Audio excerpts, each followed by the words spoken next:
मेघगर्जनेसह पावसाने सांगली जिल्ह्याला झोडपले. डाळिंब द्राक्षाचे मोठे नुकसान.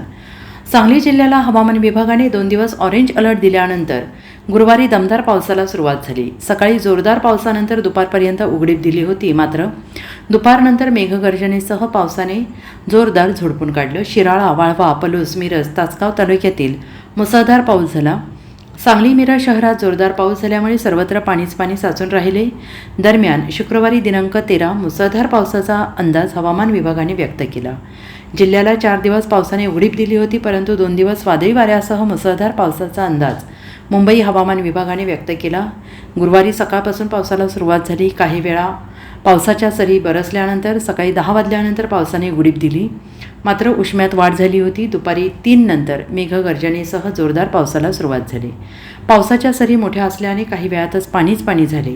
वाळवा तालुक्यातील आष्टा, बावची, बागणी, तांदुळवाडी, बहादूरवाडी, बोरगाव, नेरले भागाला जोरदार पावसाने झोडपून काढले.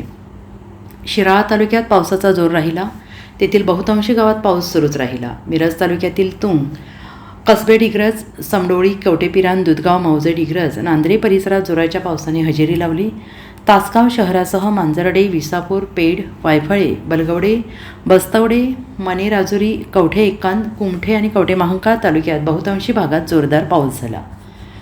Bureau report, SBN Marathi, Sangli.